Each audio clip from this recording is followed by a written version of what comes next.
Brittany from Homegrown Traditions. Today I am sharing our family's favorite chocolate fondue recipe.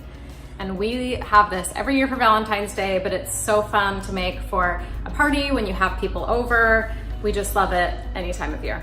And I always like to put together a snack board to go with it of all of our favorite things.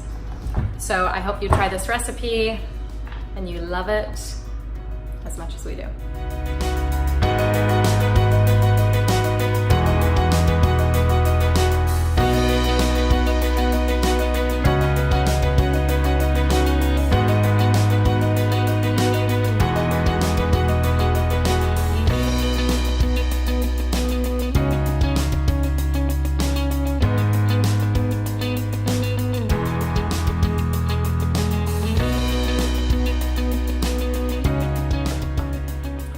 Once your chocolate fondue is all melted and ready to eat, I like to assemble a board of just fun things to dip into the chocolate fondue. We've got marshmallows, all kinds of fruit and berries, bananas, pretzels, peanut butter pretzels are my favorite.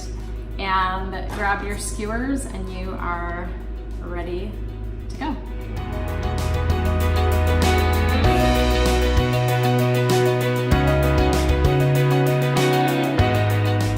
Don't forget to subscribe so you don't miss any more awesome recipe videos. Also, s'more combination, hard to beat.